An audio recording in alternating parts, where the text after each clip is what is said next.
So guys আসসালামু আলাইকুম।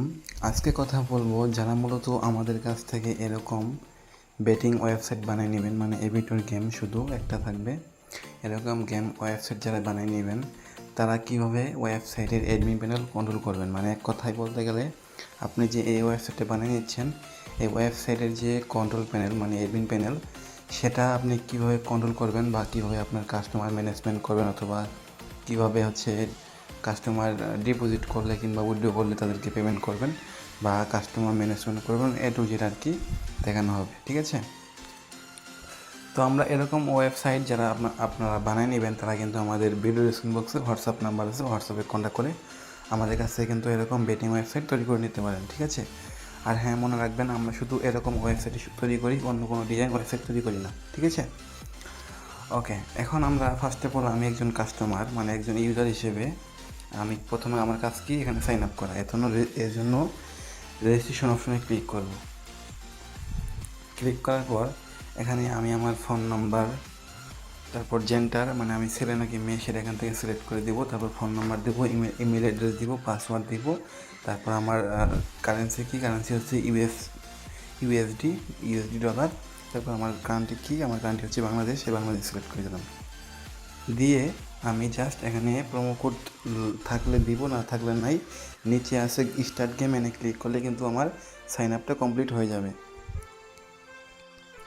ওকে, দেন sign up complete হওয়ার পরে আমি আমার ইমেল অ্যাড্রেস এবং পাসওয়ার্ড দিয়ে আমি লগ ইন করে নিব। সো গাইস আমার কিন্তু ফাইনালি অ্যাকাউন্ট লগ ইন হয়ে গেছে, আমি একজন কাস্টমার হিসেবে কিন্তু অ্যাকাউন্টটা লগ ইন করে ফেলছি। এখন আপনার ওয়েবসাইটের কাস্টমার কী করবে, আপনার ওয়েবসাইটের কাস্টমার আসবে, আসার পরে প্রথমে তাকে ডিপোজিট করতে হবে, যেহেতু সে গেম খেলবে, তো ওই জন্য তাকে আগে তার অ্যাকাউন্টে টাকা অ্যাড করতে হবে। যে দেখেন তার অ্যাকাউন্টের টাকা কিন্তু 0 রয়েছে, তো সেখানে ডিপোজিটে ক্লিক করতে পারে। করার পর এখান থেকে দেখেন লেখা আছে বিকাশ নগদ, সে ডিপোজিট করবে। ওকে, বিকাশ নগদের মাধ্যমে ডিপোজিট করতে পারবে। এক্সাম্পল আমি বিকাশে ডিপোজিটটা করে দেখাই, দেখেন মিনিমাম 300 টাকা দেখাচ্ছে ডিপোজিট অপশন, তো আমি এখানে মিনিমাম 300 টাকাই দিচ্ছি, মানে আমি একজন ইউজার হিসেবে কত টাকা আমার অ্যাকাউন্টে ডিপোজিট করবো সেটা এখানে লিখলাম। লেখার পর ডিপোজিটে ক্লিক করব, করার পরে এই যে দেখেন এখানে বিকাশ নাম্বার দিয়ে দিচ্ছে। হ্যাঁ, তো এই বিকাশ নাম্বারটা কপি করবেন, কপি করার পরে আমি এই বিকাশ নাম্বারে 300 টাকা পাঠিয়ে দেব। সো গাইস এই বিকাশ নাম্বারে 300 টাকা দেওয়ার পরে আপনি কিন্তু একটা ট্রানজ্যাকশন আইডি পাবেন বিকাশ সেন্ড মানি করার পরে, সেই ট্রানজ্যাকশন আইডি দিয়ে এখানে সাবমিট করবেন। সাবমিট করার পরে আপনি কোন অ্যাকাউন্ট নাম্বার থেকে টাকা পাঠিয়েছেন সেই নাম্বারটা এখানে লিখবেন। তো আমি এক্সাম্পল এমনি একটা দিলাম, তারপর এখানে অ্যাকাউন্ট হোল্ডার কি বিকাশ, যেহেতু বিকাশে টাকা পাঠিয়েছেন তো বিকাশ দিবেন। তারপর এগুলো আইএফআইসি কোড এগুলো দিলে হবে না দিলে হবে, তারপর ব্যাঙ্ক নেম এটা বিকাশ দিবেন। ঠিক আছে, দেওয়ার পর এই যে নিচে দেখেন ডিপোজিট আছে, ডিপোজিটে ক্লিক করবে। করার পর আপনার ওয়েবসাইটের কাস্টমার কিন্তু এই 300 টাকা ডিপোজিট করলো। এখন দেখেন তার কাছে কিন্তু আপনার বলতে থেকে যে ডিপোজিট হ্যাজ বিন রিকোয়েস্ট, তার মানে এই যে আপনার কাস্টমার ডিপোজিট করলো 300 টাকা, তারা কিন্তু ব্যালেন্সের টাকা অ্যাড হয় নাই। ঠিক আছে, সে কিন্তু ডিপোজিট করলো, তার ব্যালেন্সে কিন্তু যখন 0 টাকা রয়েছে। এবার আপনার কাজ কি, আপনি চলে আসবেন অ্যাডমিন প্যানেলে, ওয়েবসাইটের অ্যাডমিন প্যানেলে আর কি। আপনারা যখন ওয়েবসাইট বানাবেন সেক্ষেত্রে আমরা ওয়েবসাইটের লিঙ্ক এবং অ্যাডমিন প্যানেলের লিঙ্ক দিয়ে দিব। ওকে, তো ওয়েবসাইটে অ্যাডমিন প্যানেলে আসার পর এখান থেকে আপনি ড্যাশবোর্ডে দেখতে পারবেন আপনার ওয়েবসাইটে টোটাল কাস্টমার কতজন রয়েছে, একজন 3 জন রয়েছে। টোটাল রিচার্জ করছে কতজন মানুষ সেটা এখানে দেখাচ্ছে, 13 জন মানুষ আপনার ওয়েবসাইটে রিচার্জ করছে আর কি। ঠিক আছে, এগুলো ডেমো আকারে থাকতে পারে, এগুলো কোনো বিষয় না। এখান থেকে আপনার যত ডিপোজিট হবে বা যত যত রিকোয়েস্ট করবে কাস্টমাররা রিচার্জ করবে আর কি, তত এখানে দেখাবে, শো করবে আর কি। টোটাল উইথড্র কয়টা হয়েছে সেটা এখানে শো করবে। এখানে টোটাল উইথড্র একটা হয়েছে, যেহেতু নতুন সাইট, আরও যখন উইথড্র হবে তখন কিন্তু এখানে শো করবে, এগুলো এখান থেকে দেখতে পারবেন। তারপরে এই যে মেন যে কাজগুলো আছে সেগুলো হচ্ছে এই যে এখান থেকে থিয়েটারে ক্লিক করবেন, করার পর এখান থেকে লেখা আছে ম্যানেজ ইউজার ম্যানেজমেন্ট, এনে ক্লিক করবেন। করার পরে আপনার ওয়েবসাইটে টোটাল কাস্টমার কতজন রয়েছে সব এখানে কিন্তু শো করবে সুন্দর করে। হ্যাঁ, তো আমার ওয়েবসাইটে বর্তমানে 3 জন কাস্টমার রয়েছে এবং কাস্টমারের আইডি দেখাচ্ছে এখানে, কাস্টমারের নাম কি নাম দেখাচ্ছে এখানে, তারপর কাস্টমারের ফোন নাম্বার দেখাচ্ছে এখানে, তারপরে এখান থেকে কাস্টমারের ইমেল দেখাবে, তারপর কাস্টমারের ওয়ালেটে কত টাকা আছে সেটা এখানে শো করবে, যেহেতু ওয়ালেটে 0 টাকা সেজন্য 0 টাকা রয়েছে, এবং কাস্টমার লাস্ট রিচার্জ করছে কয় টাকা সেটা এখানে শো করবে। দেন কাস্টমার হচ্ছে কোনো প্রোমো কোড ব্যবহার করছে কিনা সেটা এখানে শো করবে, কাস্টমারের প্রোমো কোড কী সেটা এখানে শো করবে, এবং কাস্টমার কত তারিখে অ্যাকাউন্ট খুলছে সেই ডেটটা শো করবে। এবং এখানে আরেকটা অপশন আছে অ্যাক্টিভ স্ট্যাটাস, মানে এই স্ট্যাটাসটা হচ্ছে অ্যাকাউন্ট কি অ্যাক্টিভ নাকি ডিঅ্যাক্টিভ এখানে শো করতেছে, যেহেতু কাস্টমার অ্যাকাউন্ট অ্যাক্টিভ সেজন্য অ্যাক্টিভ শো করে। তারপর এখানে আর দুইটা অপশন আছে এডিট এবং ডিলিট। চাইলে কাস্টমারকে ডিলিট করে দিতে পারেন, আপনার ধরেন কাস্টমারটা প্রয়োজন হলো না বা আপনি ভাবতেছেন ফেক কাস্টমার, তাহলে তাকে ডিলিট করে দিতে পারেন, অথবা এডিট অপশনে ক্লিক করে তার প্রোফাইলটা এডিট করতে পারেন। ঠিক আছে, তো যদি এখন কথার কথা আপনার এই কাস্টমারকে কিছু টাকা অ্যাড করে দেওয়ার মনে চায়, বা আপনার কাস্টমার টাকা অ্যাড করে দিবেন আপনার কাস্টমারকে আপনি, হ্যাঁ, সেক্ষেত্রে তার এই যে ওয়ালেট দেখেছেন এখানে এডিট, এই যে এখানে একটা এডিট আইকন আছে না, এখানে এডিট আইকনে ক্লিক করবেন।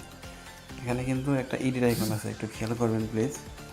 এই যে এখানে কলম আইকন আছে, কিন্তু কলম আইকনে ক্লিক করলেই এই যে এখানে 0 টাকা রয়েছে, এখানে যে পরিমাণ অ্যামাউন্ট লিখবেন সেই পরিমাণ টাকাই কিন্তু কাস্টমারের অ্যাকাউন্টে অ্যাড হয়ে যাবে, এই কাস্টমারের অ্যাকাউন্টে আর কি। এভাবে কিন্তু অ্যামাউন্ট দিয়ে, মানে কত টাকা অ্যাড করে দেবেন সেই 1 টাকার পরিমাণ দিয়ে নিচে সাবমিটে ক্লিক করলে কিন্তু তার অ্যাকাউন্টে টাকা অ্যাড হয়ে যাবে। ওকে, তো আমি এটা করতেছি না, এই জন্য ক্যান্সেল করে দিলাম। আচ্ছা, গেল এবারকার ইউজার ম্যানেজমেন্টের কাজ চলে গেল। এখন নিচে আরেকটা কাজ করতে হবে, সেটা আছে প্ল্যান ক্রাশ, এনে ক্লিক করবেন। এটাই হচ্ছে মেন কাজ। এই প্ল্যান ক্রাশটা কি আগে সেটা আপনাদের বোঝাই।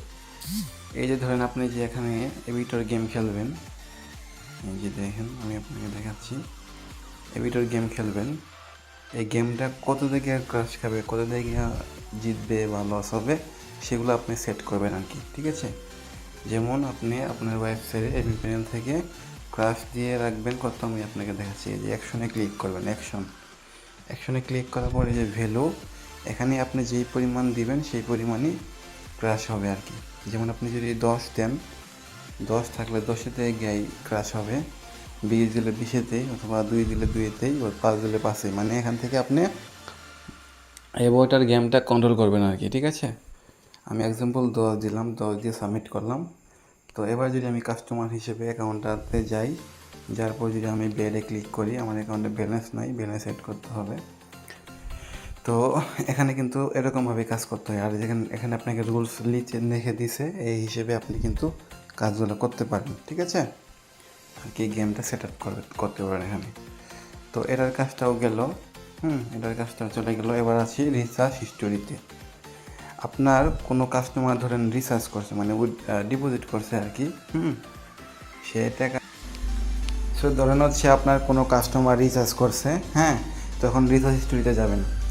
এটা হচ্ছে আপনার যতগুলো কাস্টমার ডিপোজিট করবে আপনার ওয়েবসাইটে। ঠিক আছে, এই ধরেন হচ্ছে আমি একজন কাস্টমার এই সাইটের, হ্যাঁ, তো আমি যদি হচ্ছে এখান থেকে দেখেন লেখা আছে ডিপোজিট ফান্ড, আমি ডিপোজিট যদি করতে যাই, সেক্ষেত্রে দেখেন বিকাশ নগদ সিলেক্ট করে আমি ডিপোজিট করতে পারবো। আমি 1000 টাকা ডিপোজিট করতেছি, এক্সাম্পল আমি একজন কাস্টমার হিসেবে ডিপোজিট করতেছি 1000 টাকা। ঠিক আছে, তো ডিপোজিট করার পর আমি আমার ট্রানজ্যাকশন নাম্বার দিব, এক্সাম্পল এটা দিলাম, অ্যাকাউন্ট নাম্বারটা দিব, এক্সাম্পল এটা দিলাম, তারপর অ্যাকাউন্ট হোল নাম্বার বিকাশ, তারপর এখান থেকে এটা দিলে হবে না দিলে হবে, তারপর ব্যাঙ্ক নেম হচ্ছে বিকাশ, তারপর ডিপোজিটে ক্লিক করলাম।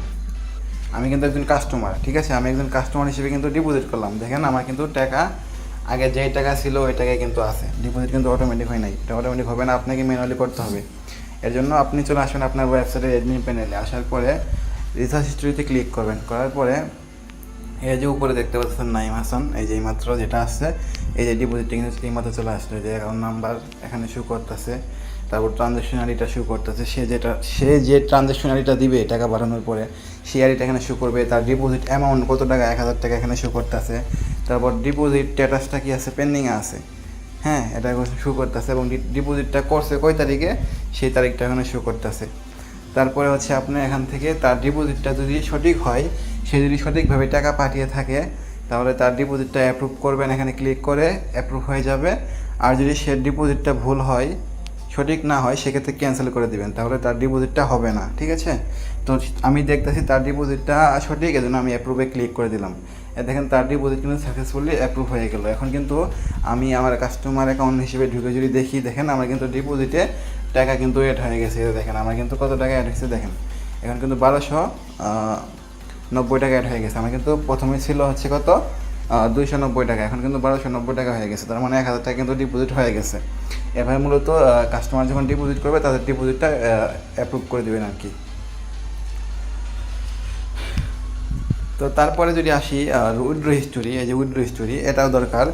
এটাতে আসার প্রথমেই আমি আপনাকে একটা জিনিস দেখাই। যেমন আমি একজন কাস্টমার হিসেবে উইথড্র করবো, আমার অ্যাকাউন্টে টাকা আছে কত 1290 টাকা আছে। এই টাকাটা আমি উইথড্র করবো, আমি গেম খেলে এই টাকাটা ইনকাম করছি, এটা আমি উইথড্র করবো। এই জন্য উইথড্রতে ক্লিক করবো, করার পরে বিকাশ নগদের মাধ্যমে আমি উইথড্র করতে পারি। তারপরে এই যে উইথড্রতে ক্লিক করবো, বিকাশে ক্লিক করার পর এখানে হচ্ছে কি বলতেছে আপনাকে একটু খেয়াল করেন। উইথড্র রিকোয়েস্ট অ্যামাউন্ট কয় টাকা দিবেন, ধরুন আমি এখান থেকে উইথড্র করবো 500 টাকা, ঠিক আছে। তারপর আমার উইথড্র অ্যাকাউন্ট নাম্বারটা দিব, বিকাশ নাম্বারটা দিব আর কি। দেওয়ার পরে এখান থেকে সাবমিটে ক্লিক করব। দেখেন আমার কিন্তু উইথড্র চলে গেছে অলরেডি। এখানে কিন্তু আমার ব্যালেন্সটা, আমি একজন কাস্টমার, আমার ব্যালেন্স কিন্তু অটোমেটিক কেটে গেছে এখান থেকে 500 টাকা, ঠিক আছে। তো এবার উইথড্র হিস্ট্রিতে আমি অ্যাডমিন প্যানেল থেকে যাবেন আপনি, যাওয়ার পরে উইথড্র হিস্ট্রিতে ক্লিক করবেন। ক্লিক করার পর আপনার যখনই একটা কাস্টমার উইথড্র দিবে তখনই কিন্তু এখানে চলে আসবে সেটা, ঠিক আছে। দেখেন প্রথমে কিন্তু একটা কাস্টমার উইথড্র দিছে এইমাত্র, এটা কিন্তু আমি, ঠিক আছে, এইমাত্র উইথড্র দিলাম যেটা। এখান থেকে আমার কাস্টমারের নাম দেখাচ্ছে, তারপর কাস্টমার এখানে সে কিসের মাধ্যমে উইথড্র দিচ্ছে সেই অ্যাড্রেসগুলো শো করতেছে, তার নাম্বারটা শো করতেছে। এই যে তার বিকাশ নাম্বারটা কপি করলাম, ঠিক আছে। কপি করার পরে সে কত টাকা উইথড্র দিচ্ছে 500 টাকা, ঠিক আছে।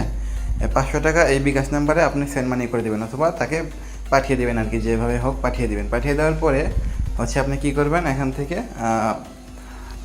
তার হচ্ছে স্ট্যাটাসটা দেখতেছেন পেন্ডিং রয়েছে, এটাকে আপনি কী করবেন অ্যাপ্রুভ করে দেবেন। অ্যাপ্রুভ করার জন্য সিম্পলি এই যে এখান থেকে এই যে অ্যাপ্রুভে ক্লিক করে দেবেন, ঠিক আছে। আর যদি কোনো মনে করেন যে তার উইথড্রতে কোনো ঝামেলা আছে, তার উইথড্রতে কোনো কিছু হচ্ছে না, তাহলে আপনি কী করবেন ক্যান্সেল করে দেবেন। ক্যান্সেল করে দিলে কিন্তু তার টাকাটা কিন্তু আবার তার অ্যাকাউন্টে যোগ হয়ে যাবে। তো আমি অ্যাপ্রুভ করে দিতেছি, অ্যাপ্রুভ করে দিলে কিন্তু তার উইথড্র সাকসেসফুলি হয়ে গেল, ঠিক আছে। তো এইভাবে আর কি উইথড্র রিকোয়েস্ট পাঠালে উইথড্র রিকোয়েস্ট করে দেবেন আপনি অ্যাডমিন প্যানেল থেকে। তারপরে এখান থেকে আপনাকে যদি আরও কিছু সেটিং দেখাই অ্যাডমিন প্যানেল থেকে, সেক্ষেত্রে এখানে লেখা আছে কি অ্যামাউন্ট সেট আপ, ঠিক আছে। এখানে ক্লিক করতে পারেন। ক্লিক করার পর এখান থেকে আপনি হচ্ছে দেখেন গেম স্ট্যাটাস, এখান থেকে গেম স্ট্যাটাস কী আছে, এখান থেকে গেম স্ট্যাটাস 0 আছে, ঠিক আছে। এগুলো আপনি দিবেন আপনার মনের মতো করে, অ্যাকশনে ক্লিক করে এগুলো কিন্তু আপনি গেম স্ট্যাটাস এখান থেকে সেট করতে পারবেন। এখানে রুলস আছে, রুলস অনুযায়ী কিন্তু কাম করবেন আর কি। তারপরে হচ্ছে এখানে মিনিমাম বেট অ্যামাউন্ট কত টাকা হবে, এখানে ভ্যালু 1 রয়েছে, আপনার যেটা দিবেন সেটাতে ক্লিক করলে এডিট করলেই হয়ে যাবে, ঠিক আছে। তারপর ম্যাক্সিমাম বেট অ্যামাউন্ট, তারপরে কাস্টমার যদি সাইন আপ করার পরে কি বোনাস পাবে, সেক্ষেত্রে হচ্ছে যার নাম্বার এটা 0 দিয়ে রাখবেন, কারণ সাইন আপ বোনাস যদি দিতে চান সেক্ষেত্রে আপনি দিতে পারেন। এখান থেকে অ্যাকশনে ক্লিক করবেন, ক্লিক করার পর এখান থেকে ভ্যালুতে যেটা রাখবেন সেটাই কিন্তু সাইন আপ বোনাস হবে, হ্যাঁ। তারপরে মিনিমাম উইথড্র কত টাকা করতে পারবে সেটা আপনি এখান থেকে সেট করতে পারেন। ভ্যালুতে ক্লিক করে মিনিমাম 500 টাকা উইথড্র রিকোয়েস্ট দেওয়া আছে। তারপর মিনিমাম রিচার্জ কত আছে সেটা কিন্তু এখানে রয়েছে আর কি, ঠিক আছে 100। তো এখান থেকে ভ্যালু যেটা আপনি দিবেন সেটাই হয়ে যাবে। যদি না হয় সেক্ষেত্রে আপনাকে সেই প্যানেল থেকে একটু কষ্ট করে নিতে হবে। তারপর এখান থেকে আপনারা দেখেন start game round, game timer, ঠিক আছে। এখানে 40 দেওয়া আছে ভ্যালু, আপনি চাইলে আপনার মনের মতো করে অ্যাকশনে ক্লিক করে দিতে পারেন। তারপর আপনার গেম শেষ হবে কততে টাইমার, এখানে 40 দেওয়া আছে, আপনার মনের মতো করে আপনি দিতে পারেন অ্যাকশনে ক্লিক করে। তারপর রেফার কমিশন ভ্যালু 30% দেওয়া আছে, 2 নম্বরে 80%, 3 নম্বরে 160%, ঠিক আছে। এগুলো কিন্তু আপনার মনের মতো করে আপনি দিতে পারেন এখান থেকে, খালি এডিট করবেন আর কি, ঠিক আছে। তারপর এখান থেকে গেম স্টার্ট টাইম, এখান থেকে এই যে ডেট রয়েছে, হ্যাঁ এই ডেটটা রয়েছে। তো এখান থেকে আর কি গেম স্টার্ট শুরু হয়েছে, এটা কোনো কিছু করতে হবে না আপনাকে, ওকে। তারপর এখান থেকে দেখেন গেম বিলিভের টাইম, এখান থেকে আপনি এটা দিয়ে রাখবেন, যেটা মনে হচ্ছে সেটা আপনি দিতে পারেন, ঠিক আছে। তারপর এখান থেকে ক্রাশ টাইম 20, এখান থেকে আপনি এটা কী দিবেন, এখান থেকে যেটা ভ্যালু যেটা দেওয়া আছে আপনি কিন্তু এখান থেকে আপনার মনে মতো দিতে পারেন, সমস্যা নেই, ঠিক আছে। এবং এরকমভাবে থাকলেও কিন্তু হবে যে আপনি জাস্ট হচ্ছে কী করবেন, আপনার যে প্লেন ক্রাশ, ঠিক আছে, এখানে আপনি জাস্ট আপনার মনের মতো করে করে রাখবেন সবসময়। তারপর এখান থেকে লাস্টে রয়েছে ব্যাঙ্ক ডিটেলস, এখানে আর কিছুই করতে হবে না, এখানে সব কিছু দেওয়াই আছে অটোমেটিক, এখানে চাইলেও আপনি কিছু করতে পারেন। আপনার বিকাশ নগদ নাম্বার ওয়েবসাইটে যখন তৈরি করবে তখন এগুলো কিন্তু আমরা এড করে দিব, ঠিক আছে। তো এই আর কি সম্পূর্ণ অ্যাডমিন প্যানেলের কন্ট্রোল, ঠিক আছে। তো কীভাবে যারা অ্যাডমিন প্যানেল কন্ট্রোল করতে পারেন না তারা কিন্তু এই ভিডিওটা দেখে দেখে অ্যাডমিন প্যানেল কন্ট্রোল করতে পারেন, ঠিক আছে। একদমই সহজ এবং একদমই সোজা, ঠিক আছে। তো ধন্যবাদ সবাইকে, ভালো থাকবেন, খুদা হাফেজ। আজকে এই পর্যন্তই।